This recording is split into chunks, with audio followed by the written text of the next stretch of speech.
Boss ఇంతకు ముందు వీడియోలో నిఖిల్ గురించి మాట్లాడుకున్నాం. ఇప్పుడు గౌతమ్ గురించి మాట్లాడదాం. గౌతమ్ కి కూడా BBA టైటిల్ విన్నర్ అయ్యే అవకాశం ఉంది. ఎందుకంటే ఆల్మోస్ట్ ఎలిమినేట్ అయిన పర్సన్ మణికంఠ దయ వల్ల BB హౌస్ లోకి మళ్ళీ వచ్చేసాడు. ఇక అక్కడ నుండి తన గ్రాఫ్ 0 నుండి హీరో లెవెల్ కి వెళ్ళిపోయింది.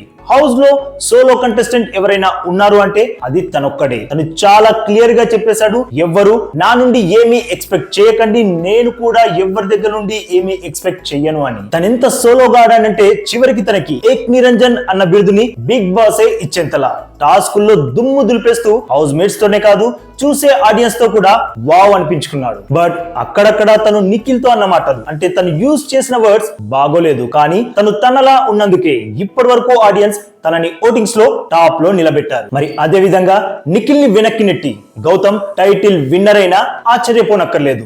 నాకైతే వీళ్ళిద్దరిలో ఎవరైనా ఓకే. మరి మీ ఒపీనియన్ లో బాస్?